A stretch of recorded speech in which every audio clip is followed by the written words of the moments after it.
एक स्वीकारोक्ति। उसी क्षण अध्ययन कक्ष से विल्फोर की आवाज सुनाई दी, जो चिल्ला रहा था। क्या बात है? मुरेल ने नोर्तिये की ओर देखा।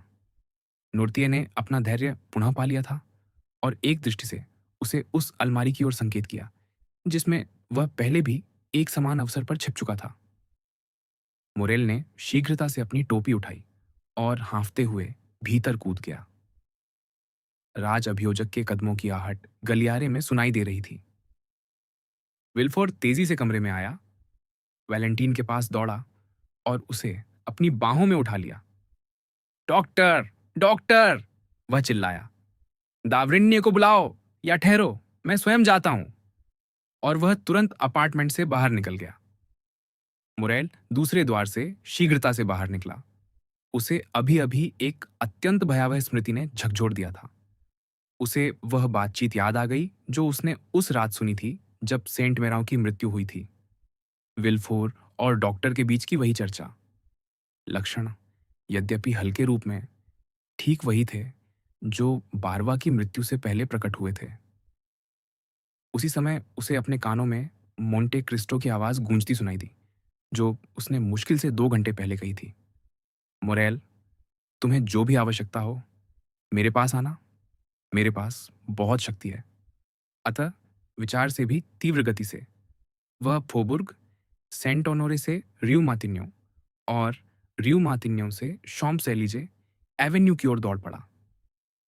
इस बीच विल्फोर किराए की गाड़ी में दावरिन्य के घर पहुंच चुका था।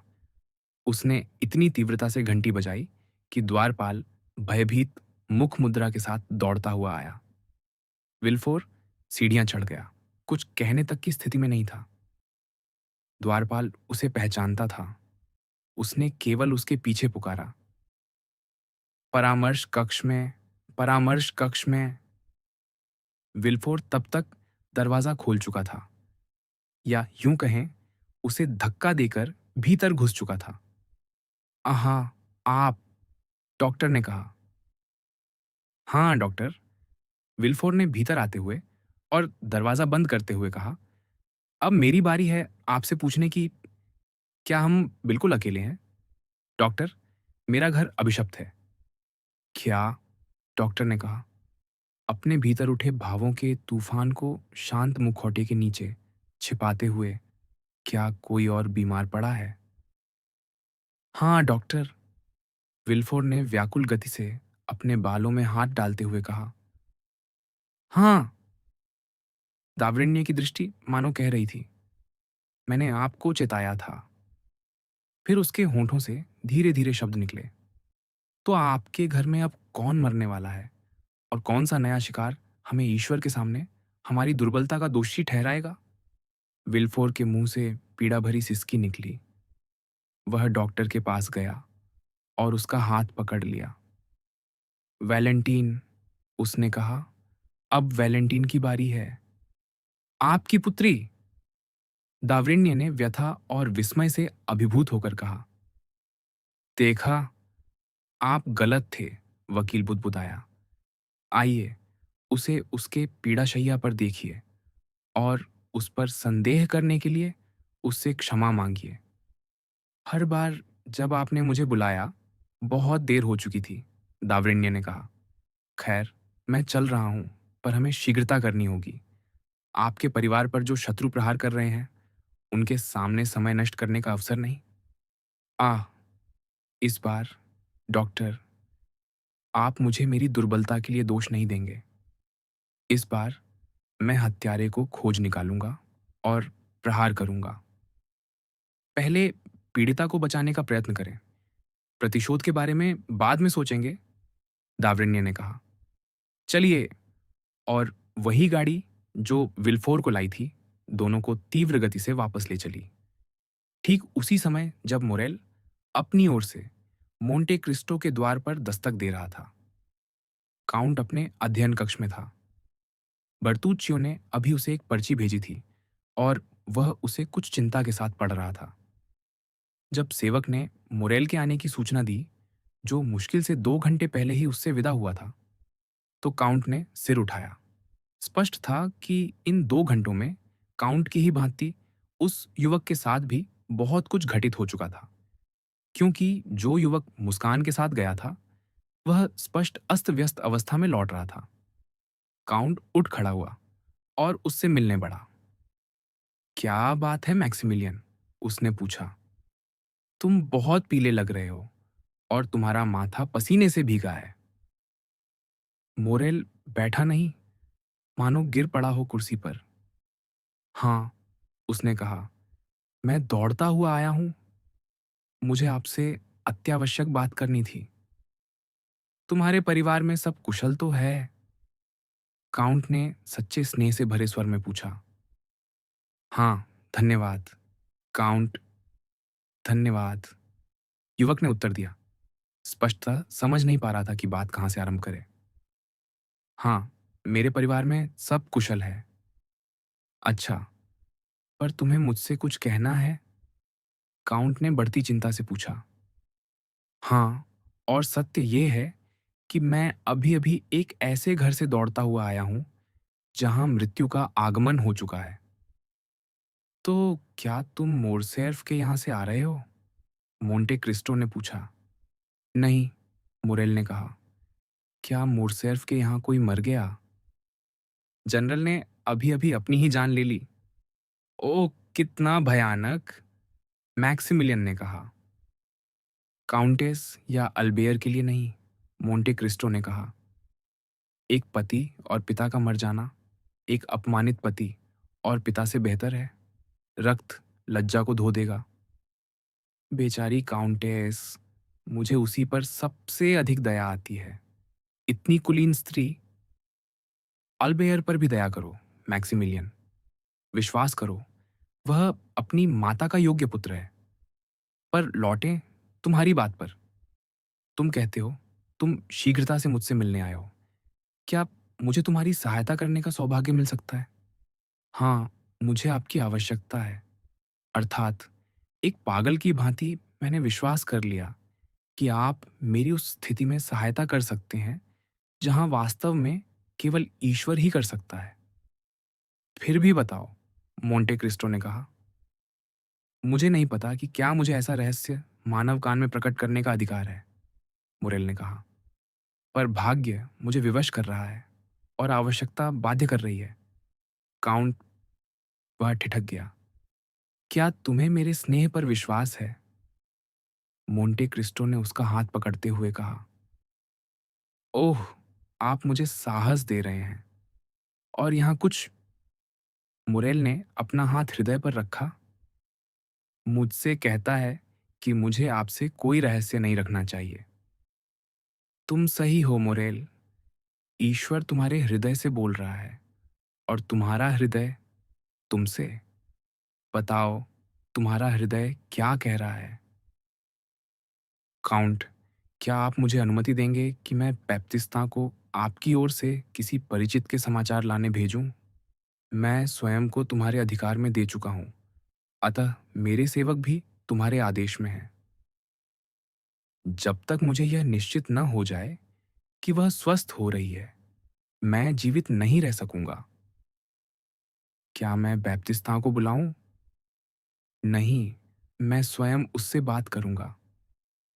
मुरेल बाहर गया, बैप्तिस्ता को बुलाया और उससे कुछ शब्द फुसफुसाए। सेवक तुरंत चला गया। "तो यह हो गया?"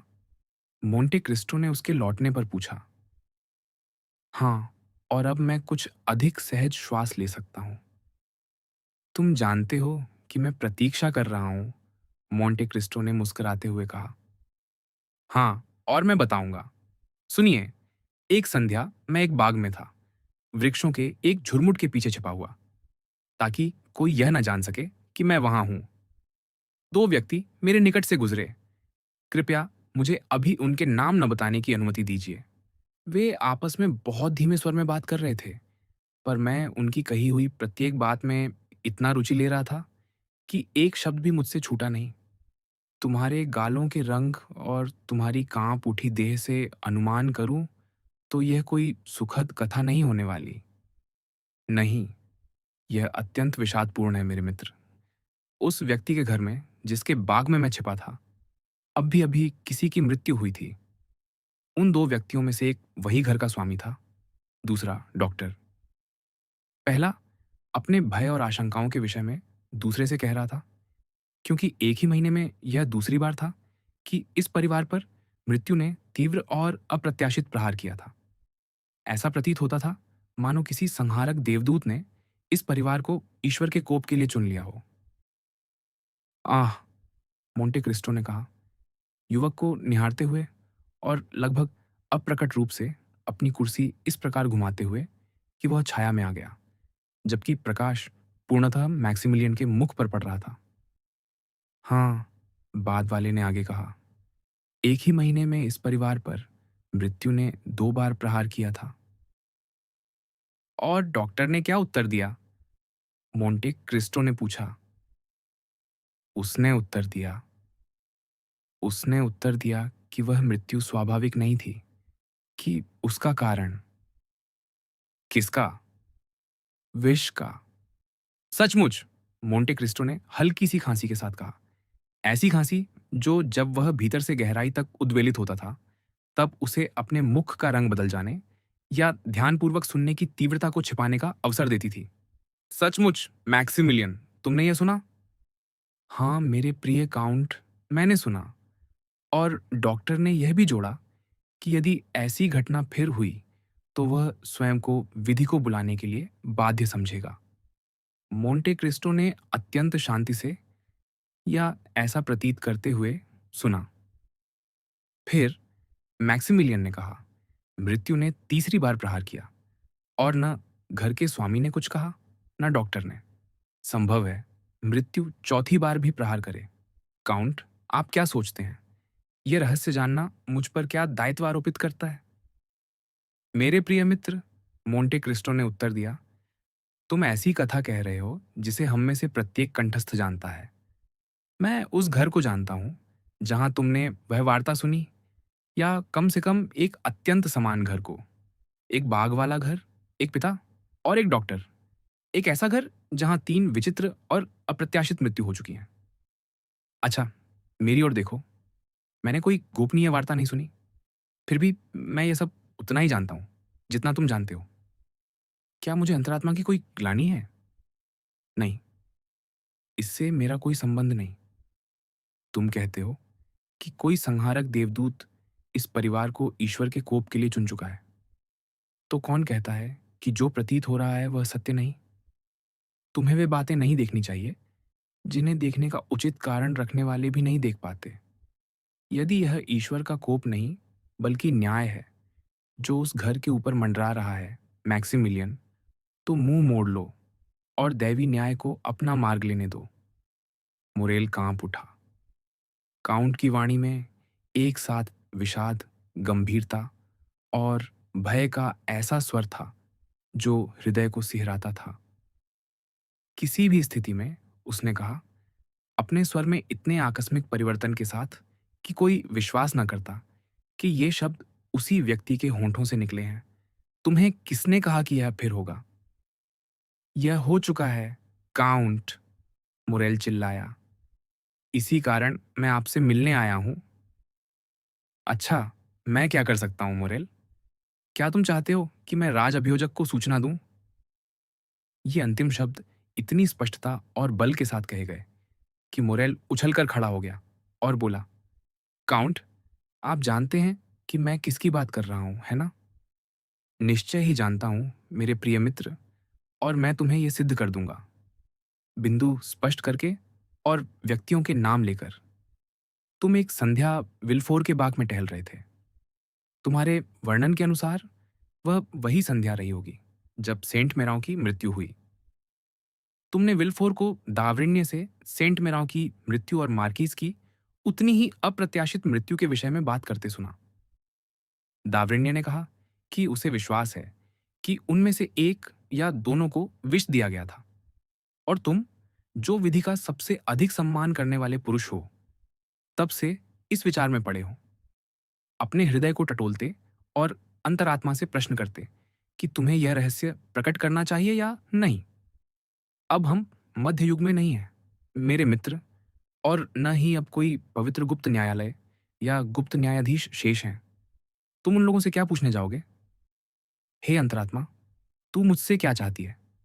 जैसा कि स्तर्ण कहता है। नहीं, मेरे मित्र, यदि वे सो रहे हैं तो उन्हें सोने दो। यदि अनिद्रा उन्हें श्वेतकेशी बना दे तो होने दो।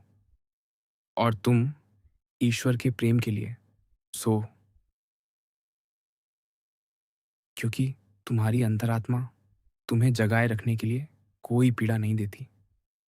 मोरेल के मुख पर अवर्णनीय व्यथा की छाया उभर आई। उसने मोंटे क्रिस्टो का हाथ पकड़ लिया। पर यह फिर आरंभ हो गया है, मैं कहता हूं। तो काउंट ने कहा, इस आग्रह पर आश्चर्यचकित होकर, जिसे वह समझ नहीं पा रहा था, और मैक्सिमिलियन को ध्यान से देखते हुए। तो फिर होने दो, ये एट्राइडस का परिवार है। ईश्वर ने उन्हें दंडित किया है और वे अपना भाग्य भोगेंगे। वे उसी प्रकार विलुप्त हो जाएंगे जैसे बच्चों के बनाए ताश के घर, जो एक एक कर गिरते जाते हैं जब उनका निर्माता उन पर फूंक मारता है। और चाहे वे 200 ही क्यों ना हो, गिरेंगे ही। 3 महीने पहले सेंट मेराव था, 2 महीने पहले सेंट मेराव की पत्नी, अभी हाल में 12वां, और आज वृद्ध नोर्तिये या युवा वैलेंटीन। आप जानते थे, मुरेल ऐसे आतंक विक्षेप में चिल्लाया कि स्वयं मोंटे क्रिस्टो, जो आकाश के गिर पड़ने पर भी न सिहरता, कांप उठा। आप जानते थे और आपने कुछ नहीं कहा। क्यों? इससे मेरा क्या संबंध? काउंट ने कंधे उचकाते हुए कहा। क्या मैं उन लोगों को जानता हूं? क्या मुझे एक को बचाने के लिए दूसरे का नाश करना चाहिए? ईश्वर न करे, क्योंकि अपराधी और पीड़ित के बीच मुझे कोई भी पक्ष अधिक प्रिय नहीं। पर मुझे है, मुरेल वेदना में चिल्लाया। मुझे है, मैं उससे प्रेम करता हूं। तुम किससे प्रेम करते हो? मोंटे क्रिस्टो उछलकर खड़ा हो गया और उन दोनों हाथों को थाम लिया जिन्हें मोरेल आपस में गूंथा कर आकाश की ओर उठा रहा था। मैं उन्मत्त प्रेम करता हूं। मैं पागलों की भांति प्रेम करता हूं। मैं ऐसे प्रेम करता हूं कि उसके एक आंसू को बचाने के लिए अपना जीवन रक्त दे दूं। मैं वैलेंटीन द विल्फोर से प्रेम करता हूं, जिसे इस क्षण मारा जा रहा है। क्या आप समझते हैं? मैं उससे प्रेम करता हूं, और मैं ईश्वर से और आपसे प्रार्थना करता हूं कि मुझे बताइए, मैं उसे कैसे बचाऊं? मोंटे क्रिस्टो ने एक उग्र चीख मारी, ऐसी जिसकी कल्पना केवल वही कर सकते हैं जिन्होंने घायल सिंह की गर्जना सुनी हो। अभागे! उसने अपने हाथ मरोड़ते हुए पुकारा।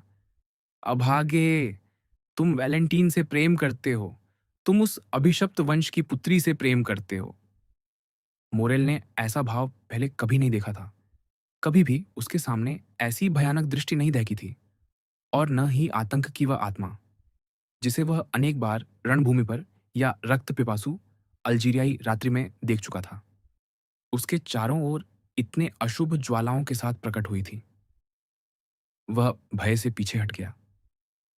जहां तक मोंटे क्रिस्टो का प्रश्न है, इस विस्फोट के बाद उसने एक क्षण के लिए अपनी आंखें बंद कर लीं, मानो किसी भीतरी बिजली की चमक से चकाचौंध हो गया हो। उस क्षण के भीतर उसने अपने को ऐसी शक्ति से संयत किया कि धीरे धीरे देखा जा सकता था।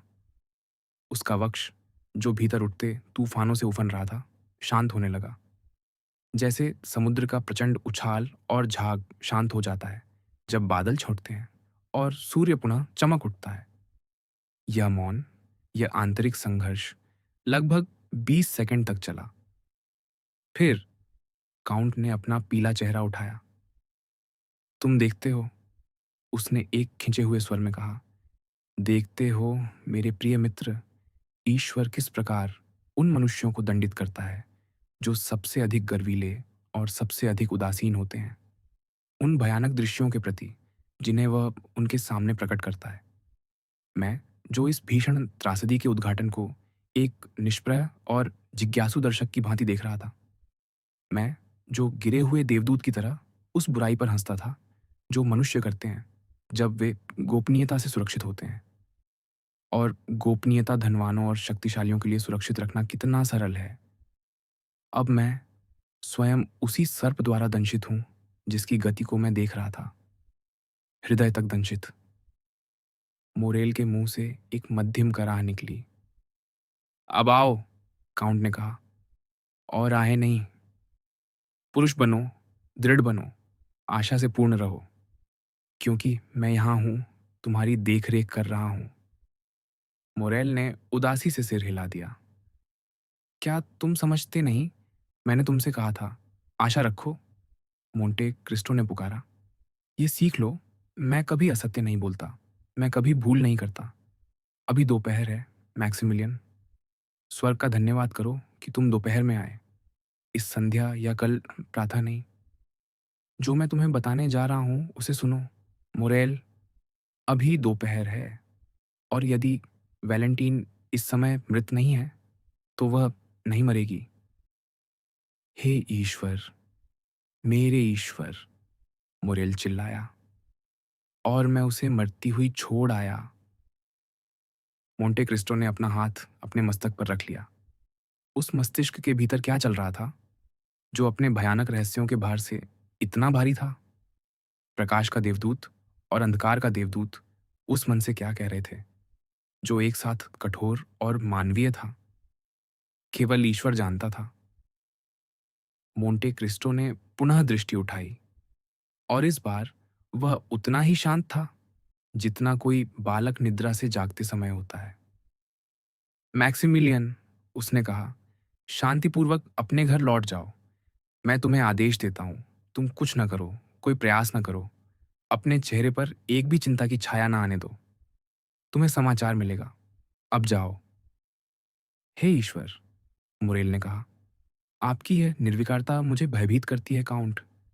क्या आपके पास मृत्यु का कोई उपाय है? क्या आप मनुष्य से अधिक हैं? क्या आप देवदूत हैं? कोई देवता? और वह युवक जो कभी किसी भी संकट से नहीं सिहरता था, मोंटे क्रिस्टो से दूर हट गया, अव्यक्त आतंक से ग्रस्त। किंतु मोंटे क्रिस्टो उसे ऐसी मुस्कान से देख रहा था जो एक साथ इतनी विषादपूर्ण और इतनी कोमल थी कि मैक्सिमिलियन की आंखों में आंसू भर आए। मैं बहुत कुछ कर सकता हूं, मेरे मित्र, काउंट ने उत्तर दिया। अब जाओ, मुझे अकेला रहने की आवश्यकता है। अतः मोरेल उस प्रबल प्रभाव के अधीन, जो मोंटे क्रिस्टो अपने चारों ओर सब पर स्थापित कर देता था, आपत्ति करने का प्रयास भी न कर सका। उसने काउंट का हाथ दबाया और चला गया, किंतु द्वार पर वह ठहर गया, बैप्तिस्ता की प्रतीक्षा करने के लिए, जिसे उसने अभी अभी रियू मातिन्यों के मोड़ से दौड़ते हुए आते देखा था। इस बीच विल्फोर और दावरिन्य शीघ्रता से घर लौट आए थे। जब वे पहुंचे, वैलेंटीन अभी भी अचेत थी, और डॉक्टर ने परिस्थितियों की मांग के अनुरूप सावधानी और उस रहस्य के ज्ञान से उत्पन्न और भी सूक्ष्म ध्यान के साथ अपनी रोगिणी की परीक्षा की। विल्फोर उसकी प्रत्येक दृष्टि और प्रत्येक शब्द से लटकता हुआ परीक्षण के परिणाम की प्रतीक्षा कर रहा था। नोर्तिये लड़की से भी अधिक पीला और समाधान पाने के लिए विल्फोर से भी अधिक उत्कंठित भी प्रतीक्षा कर रहा था। उसके समस्त व्यक्तित्व में बुद्धि और संवेदनशीलता की अभिव्यक्ति थी। अंततः तावरेन्य ने धीरे से कहा, वह अब भी जीवित है। अब भी, विल्फोर ने पुकारा। ओह डॉक्टर, ये कितना भयानक शब्द है। हाँ, डॉक्टर ने कहा, और मैं दोहराता हूं, वह अब भी जीवित है, और मैं स्वयं इस पर अत्यंत आश्चर्यचकित हूं। पर क्या वह बच जाएगी? पिता ने पूछा। हाँ, क्योंकि वह जीवित है। उसी क्षण दावरिन्य की दृष्टि नोर्तिये की दृष्टि से मिली, जो ऐसी अद्भुत प्रसन्नता और विचारों की ऐसी प्रचुरता से दमक रही थी कि डॉक्टर स्वयं चकित रह गया। उसने लड़की को कुर्सी पर धीरे से टिकाया। उसके होंठ उसके चेहरे के शेष भाग की भांति इतने श्वेत और फीके थे कि वे लगभग भेद करना कठिन थे। फिर वह स्थिर खड़ा रहा, नोर्तिये को देखता हुआ, जो प्रतीक्षा कर रहा था और डॉक्टर की प्रत्येक गति का निरीक्षण कर रहा था। विल्फोर, दावरिन्य ने कहा, कृपया वैलेंटीन की दासी को बुलाइए। विल्फोर ने अपनी पुत्री का सिर, जिसे वह थामे हुए था, धीरे से रखा और स्वयं जाकर दासी को बुलाने गया। जैसे ही उसने द्वार बंद किया, दावरिन्य नोर्तिये के पास गया। क्या आपको मुझसे कुछ कहना है? उसने पूछा। वृद्ध ने अर्थपूर्ण ढंग से पलक झपकाई। जैसा कि कहा जा चुका है, यही एकमात्र स्वीकृति का संकेत था जो उसके पास था। केवल मुझसे? हाँ, नोर्तिये ने संकेत किया। अच्छा, मैं आपके पास ही रहता हूँ। उसी समय विल्फोर लौट आया। दासी उसके पीछे थी। उसके पीछे मैडम द विल्फोर भी आईं। पर इस प्रिय बच्ची को हुआ क्या है? उसने पूछा। अभी तो यह मेरे पास से गई थी और इसने कहा भी था कि इसे अच्छा नहीं लग रहा, पर मैं विश्वास नहीं कर सकी कि बात गंभीर है। और आंखों में आंसू लिए तथा सच्ची माता सुलभ स्नेह की प्रत्येक अभिव्यक्ति के साथ वह वैलेंटीन के पास गई और उसका हाथ अपने हाथ में ले लिया। दावरिन्य अब भी नोर्तिये को देख रहा था। उसने देखा, वृद्ध की आंखें फैलकर गोल हो गई हैं, उसके गालों का रक्त उतर गया है और वे कांपने लगे हैं। उसके मस्तक पर पसीना था। आह! दावरिन्य के मुंह से अनायास निकला, नोर्तिये की दृष्टि का अनुसरण करते हुए, जो मैडम द विल्फोर की ओर लगी थी, जो कह रही थीं, यह बेचारी बच्ची लेटने से बेहतर हो जाएगी। आओ फानी, हमें इसे इसके बिस्तर पर ले जाना चाहिए। दावरिन्य ने इस प्रस्ताव में नोर्तिये के साथ अकेले रहने का अवसर देखा और सिर हिलाकर संकेत किया कि यही करना उचित है। पर उसने उन्हें रोगिणी को कुछ भी न देने की आज्ञा दी, सिवाय उसके जो वह स्वयं उसके लिए लिखेगा। वैलेंटीन को वहां से ले जाया गया। उसे होश तो आ गया था, पर वह अभी भी कोई अंग हिला नहीं पा रही थी और लगभग बोल भी नहीं पा रही थी। उस आघात का उसके अंगों पर प्रभाव इतना गहरा था।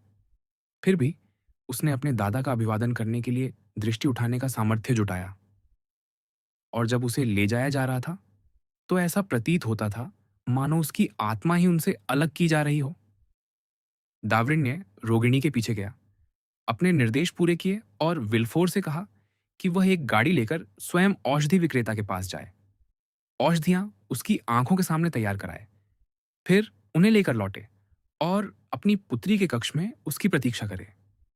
अंत में यह आदेश दोहराने के बाद कि वैलेंटीन को कुछ भी लेने न दिया जाए, वह पुनः नीचे नोर्तिये के पास गया, दरवाजे सावधानी से बंद किए और यह सुनिश्चित करने के बाद कि उनकी बातचीत कोई सुन न सके, बोला, अब क्या तुम अपनी पोती की बीमारी के विषय में कुछ जानते हो?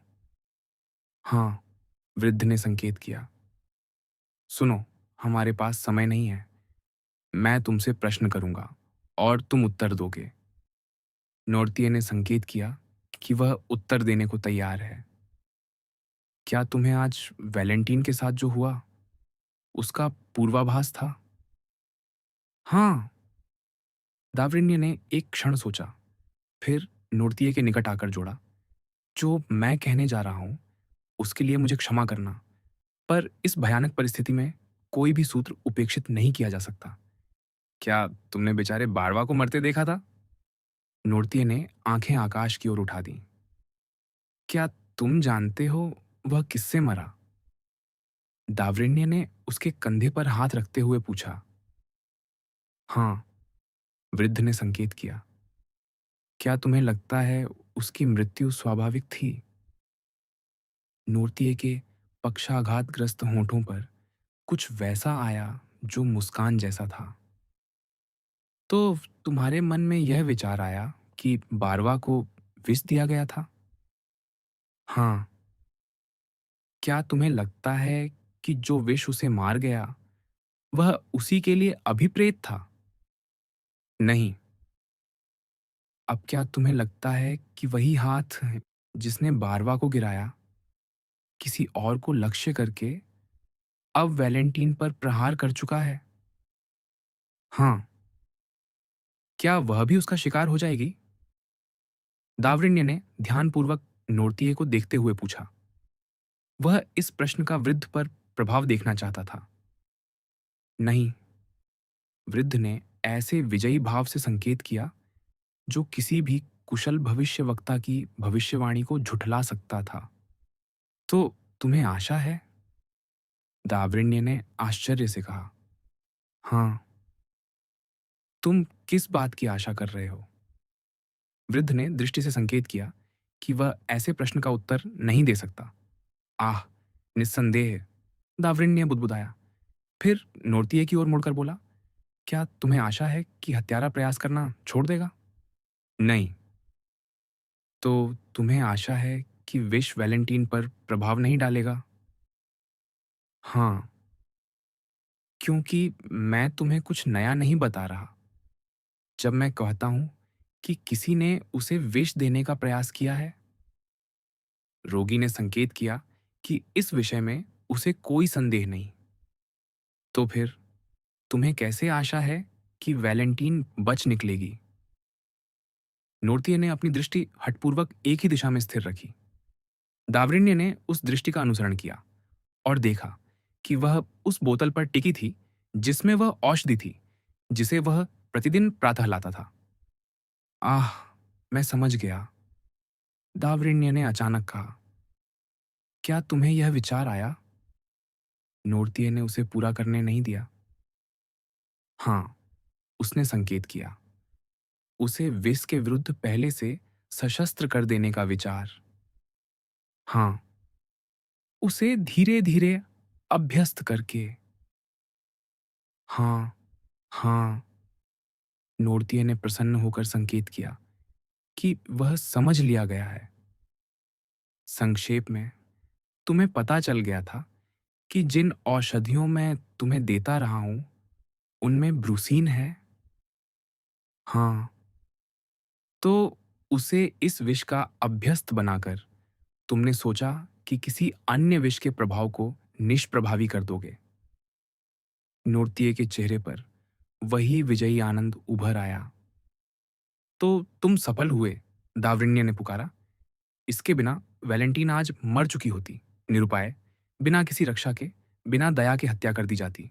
आघात प्रबल था, पर वह केवल हिल गई है, और इस बार कम से कम वैलेंटीन नहीं मरेगी। परम आनंद की एक दिव्य किरण वृद्ध की आंखों में चमक उठी, जिन्हें उसने असीम कृतज्ञता की दृष्टि से आकाश की ओर उठा दिया। उसी क्षण विल्फोर लौट आया। डॉक्टर, यह लीजिए, उसने कहा। यह वही है जो आपने मांगा था। क्या यह तुम्हारे सामने तैयार किया गया? हाँ, राज अभियोजक ने उत्तर दिया। क्या यह तुम्हारे हाथों से अलग हुआ? नहीं। दावृण्य ने बोतल ली, उसमें से कुछ बूंदें अपनी हथेली पर डालीं और स्वयं निगल लीं। अच्छा, उसने कहा, चलें, वैलेंटीन के पास चलते हैं। मैं सबको अपने निर्देश दूंगा और आप स्वयं उत्तरदायी होंगे, विल्फोर, कि कोई उनका उल्लंघन न करे। जब दावृण्य विल्फोर के साथ वैलेंटीन के कक्ष में प्रवेश कर रहा था, उसी समय एक इतालवी पादरी, स्वभाव में कठोर, वाणी में शांत और दृढ़, उस भवन के बगल वाले मकान को किराए पर ले रहा था जिसमें विल्फोर निवास करता था। यह ठीक ठीक ज्ञात न हो सका कि उस मकान के तीनों किराएदारों को 2 घंटे बाद ही वहां से हट जाने के लिए किसने प्रेरित किया। पर मोहल्ले में यह अफवाह फैल गई कि मकान की नींव मजबूत नहीं थी और उसके गिर पड़ने का भय था। फिर भी इससे नए किराएदार को उसी दिन लगभग 5 बजे अपने साधारण सामान सहित वहां बसने से कोई बाधा नहीं हुई। नए किराएदार ने 3, 6 या 9 वर्षों के लिए पट्टा लिया और मकान मालिकों की प्रथा के अनुसार 6 महीने का किराया अग्रिम दे दिया। यह नया किराएदार, जैसा कि हम कह चुके हैं, इतालवी था और उसका नाम सिग्नोर जियाकोमो बुझोनी था। तुरंत कारीगर बुला लिए गए और उसी रात फोबुर्ग के ऊपरी सिरे से गुजरने वाले थोड़े से राहगीर यह देखकर आश्चर्यचकित रह गए कि बढ़ई और राजमिस्त्री उस डगमगाते भवन की नींवों को सहारा दे रहे हैं।